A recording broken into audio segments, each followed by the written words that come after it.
G'day guys and gal. Space Marine chapters in 40k often really like to lean on what their chapter is named after. Raven Guard have beaked helmets, Ultramarines are blue, and Imperial fists like fisting. But the Carcharodons, the space sharks, as I will now refer to them as to avoid the rage of greasy neckbeards who pull out their katanas and have a seizure every time I botch up a name pronunciation, take this to a whole nother level. They are literally sharks in every way, shape and form.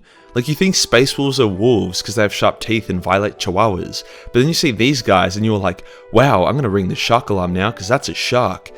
We have shark alarms in Australia, not sure if that's a common thing. As I am working hard on the upcoming Homebrew Adventures animated series, I don't have time to smash out lore videos at the moment, so thankfully SleepySack, a new lore channel for Warhammer, has stepped in to help me with this. Hi everyone, SleepySack here. I would like to give a massive, long, hard thank you to Majorkill for giving me this awesome opportunity to work with him. I'm quite new to the whole YouTube game, but I've been into 40k for years. I finally decided it was time to start creating videos for everyone to watch, and hopefully enjoy. SleepySack has shown a really great ability to edit videos way better than I ever could, so I appreciate him lending his expertise to this video. Link to his channel will be in the comments and description below, so if you enjoy this video, you'll probably enjoy his other ones as well. Today we'll discuss who the space sharks are and what their deal is. We'll also talk about exactly why they are literal sharks in space, as well as what they've been up to. Before we get started, do you long-term guys remember this video where a company reached out to me and wanted to do a collaboration with me on creating a novel, and I was like, sure, as long as I don't have to write the whole thing but I still make money, I'm in. Hence, I worked with over 40 of my fellow Warhammer nerds as well as Agreg to create Journeys Through Faladon, which now has a proper cover, website and is soon to be published. It's got all the fun parts of a fantasy setting and it's a great read. Book will be live on Amazon on the 29th of July, so a couple days from now. So if you're looking for something new yet familiar, like our much beloved deceased Warhammer fantasy, then there you go. Let's get into it. 10,000 years before the Necrons were awakening, before the Tower were being uppity weebs, and before the Elder were so screwed that their final solution to all their problems was attempt to awaken the god of death, an oiled, muscly man with long flowing hair and extreme thrusting power lived on Earth. He spent his days frolicking with maidens, tending the fields, and preparing for galactic domination. Ha! You thought I was talking about Jesus for a second there, didn't you? Well, checkmate Christians, because I'm talking about the real Messiah, the God Emperor of mankind. This man, the Big E, knew that the galaxy was a big scary place, and that nothing short of an army of demigod super soldiers would cut it. Hence, he created 20 legions of demigod super soldiers with an even more powerful super soldier leading each legion called a Primarch. Tell him what those legions did, Sleepy. Well, if humanity was to survive against the endless threats posed by the forces of chaos, Xenos races, and even its own fragile nature, then a great deal of change was needed. With his new legions of super soldiers, the Emperor formulated a plan to bring errant worlds to Imperial compliance, uniting them all under a single banner. This was known as the Great Crusade, and was considered by many as the golden age of the Imperium. It acted as a catalyst which propelled humanity forwards, allowing them to unite and rebuild. Radical advancements in weapons technology were made, allowing the Space Marine legions to be equipped with the tools befitting the Emperor's finest. The Space Marine legions would form the core of the Emperor's mighty armies, supported by vast garrisons of Imperial Guard. These combined forces swept across the galaxy, conquering planet after planet, all under direct command of the Emperor himself. After achieving victory against the Orcs during the Ulnar Crusade, the Emperor returned to Terra to begin work on his next project. He bestowed the title of Imperial War Master upon Horus, the Primarch of the Lunar Wolves, giving him full command over the entirety of the Great Crusade, including all of his brother Primarchs and their vast legions of Space Marines. This was going well until Horus thought it would be a good idea to sell his soul to the forces of hell and damn the galaxy to a war that mankind would never ever recover from. As a result of this, a lot of people died, including our glorious Hawkboy as well as the Bold Man himself. The Emperor ended up so disabled that he would make Stephen Hawking look like an Olympic pole vaulter as well. Guilliman, the only Primarch left who had any common sense, broke up the Space Marine legions into 1,000-man strong chapters to distribute the power of the Imperium more, so that no one man would ever hold the power of a Space Marine legion ever again. Over 10,000 years of dividing chapters, creating new successor ones, experimenting with gene seed, and warp spaghetti, we ended up with a few really weird chapters. Some of their weirdness can be explained by heresy, such as the Minotaurs being Iron Warrior successors, or the Blood Ravens being Thousand Sun successors, but for the Space Sharks, it's still a bit of a mystery. The most prevalent theory is that Korax fucked a shark at some point, as the Space Sharks share a lot of similarities with the Raven Guard, such as being quiet little goth kids with black eyes. However, the fact that they are also sharks in power armor means that can't all be there is to it. The truth behind their origins is complicated and pretty irrelevant. It seems that they are exiled Raven Guard with gene seed mutations which make them sharky. They also seem to steal Night Lord's gene seed, hence making them somewhat hybrid, whilst also helping explain their intense love of blood and violence. To explain a space shark, we should first explain a shark. SleepySack, take it away. A shark is a formidable predator, capable of rousing fear and awe like no other creature in the sea. Sharks have evolved into swift and deadly killing machines, with mouths lined in multiple rows of serrated, spear-like teeth. When hunting, sharks specialize in lurking in the dark void of the ocean, ready to launch a vicious surprise attack on their prey, mercilessly tearing them to shreds with rows of razor-sharp teeth. When in large groups, sharks have been known to attack their prey in wild feeding frenzies, sometimes even attacking their own in the blood-crazed mayhem. The scent of freshly spilled blood only serves to amplify the intensity of their attacks. That description is interchangeable with any shark, in space or not. Let me give you some examples. The space sharks reside as a roaming fleet in the deepest void of space, far from the Emperor's light, where they massacre threats to the Imperium many years before they would even be detected. They do not relish in ornaments or their ego, as they wear plain, ancient patchwork power armor. They rarely ever see the Imperium or the Mechanicus. They have to repair and maintain their own equipment, some of which is dated back to the Horus Heresy. To recruit, they have something known as the Red Teeth, where they basically rock up to an Imperial world, kidnap all their prisoners, and try to turn them into space sharks, with the success rate being super low and the mortality rate being super high.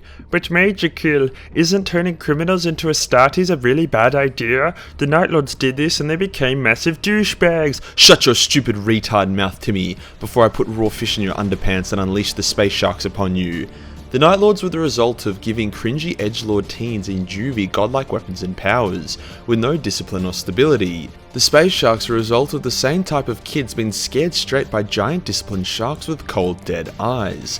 The super high mortality rate of the initiates into the sharks also generally means none of the pathetic ones get through anyway. Then there's the Grey Teeth, which is when the Space Sharks encounter a Forge world and give them super old technology and also other random shit floating around deep in the void of space in exchange for new guns and toys. With these new guns, or should I say projectile melee weapons, as the sharks prefer to be able to smell their enemies from 3 meters away as they blow them apart, the sharks do some serious damage. The Space Sharks were forgotten by the galaxy for thousands of years, as you know, there's a lot going on, so when a Space Marine chapter who was never chatty in the first place goes off in to live in Whoop Whoop, the Imperium wasn't too bothered with keeping track. Despite this, the Space Sharks would periodically return when the Imperium needed them to. Each time, no one was sure what side they were on, as they would arrive, massacre everyone with a tentacle or horn, and then return back to the darkness. They returned for Abaddon's 7th Black Crusade as the Blood Angels were getting clapped. The Space Sharks appeared out of nowhere and promptly embarrassed both the Cornite Berserkers as well as the Blood Angels, two groups known for their melee savagery, as the Space Sharks completely emascerated the anal cavities of the Black Legion. After the battle, the Space Sharks vanished and the Blood Angels had statues and honours erected for them, as no one knew who the Space Sharks were and just described it as if a large predatory beast had come and molested Abaddon. Now we all know the Night Lords like picking on weaker enemies and undefended worlds, cause you know, they're a bunch of pussies. Hence, they got the surprise of their life when they begun pillaging the Imperial world, which was also coincidentally the target of the Space Sharks' next Red Teeth. Well, needless to say, in the animal kingdom a shark would beat a bat, hence the Night Lords felt fear as they were massacred, their leader killed and their pillage ruined. When in combat, the Space Sharks love getting stuck into a fight. Out of all the Space Marine chapters, the Space Shark assaults are often the bloodiest. They carve their way through opponents wielding howling adamantium-toothed weaponry. Due to their shark-like characteristics, they prefer weapons lined with rotating teeth, such as chainswords and chain axes. Even bolter weapons are adapted to fit small rotary saws.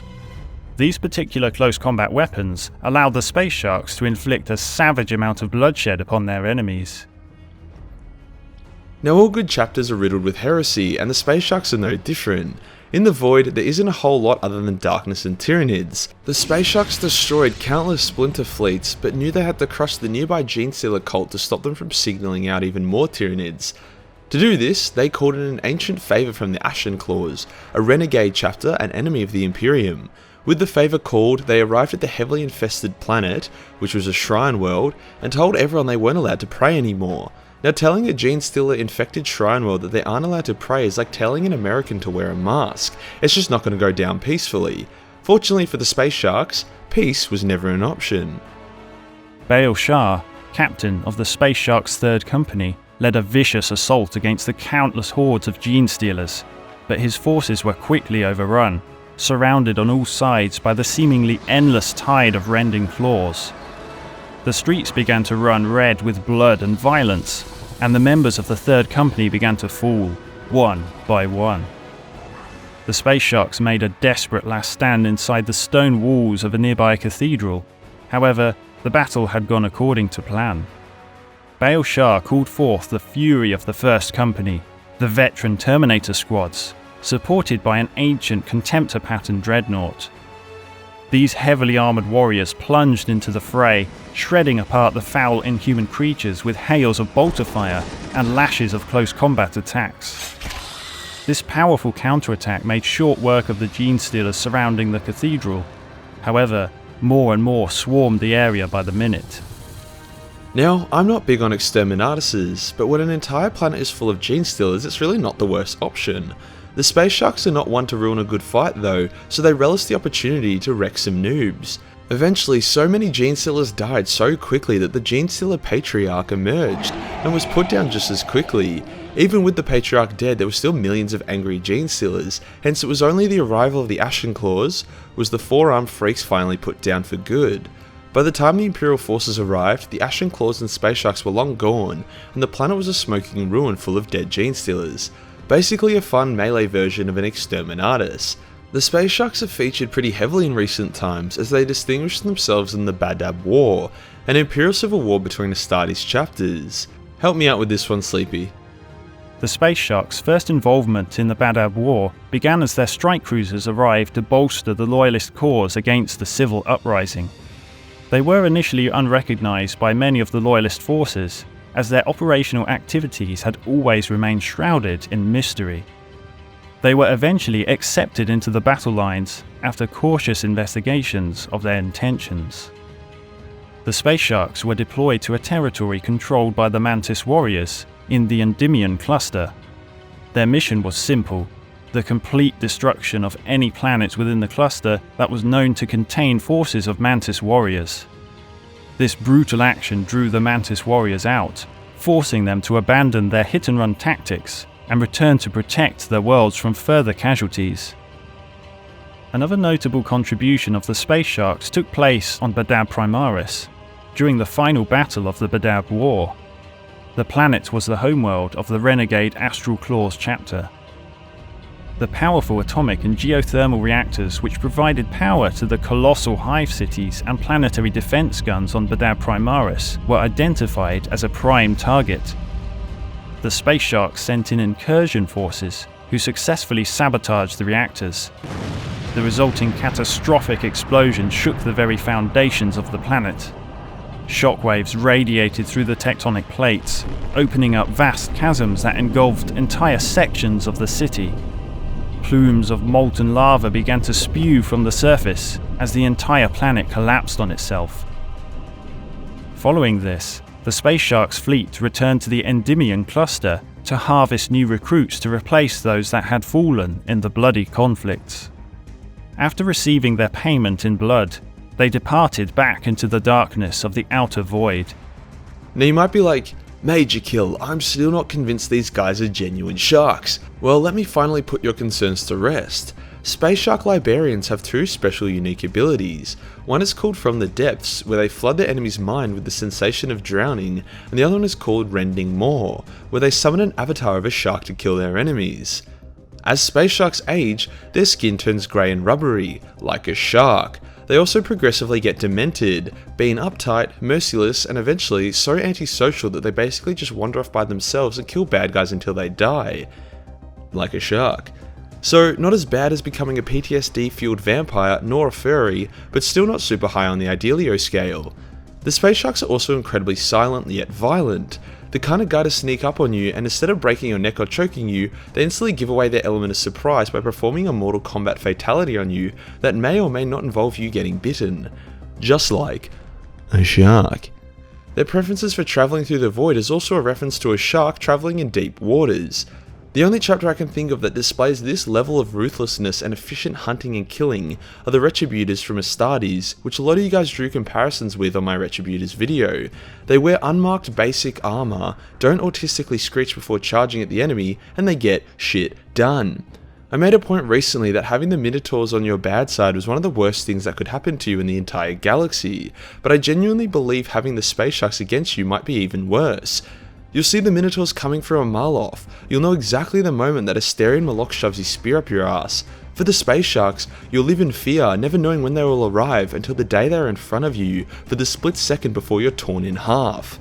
Overall, another dope ass chapter that shows why there are a lot of people that think loyalists are way cooler than traitors. And that does us for today, guys. The lore, origins, and sharkiness of the Space Sharks. Massive thank you to SleepySack. Without him, this video would not be possible, as I literally don't have the time to make it with the animation in full swing. So him editing this video was a massive favour to me and you guys. No problem, Majorkill. And I would just like to say thank you again for giving me this awesome opportunity to appear on the channel. I've really enjoyed it, and I hope you guys have too. Thank you. Make sure you check him out, guys. The more people making lore videos equals more lore nerds. If you enjoyed the video, want to support the channel, and love boobs, then Patreon is the place to be. Only $1 gives you access to a perverted gold mine, and $10 gives you access to the Majorkill hentai calendar. Hit the subscribe button, then hit the real subscribe button for more animalistic content. Join the Discord for more memes, and I'll see you in the next one. Peace.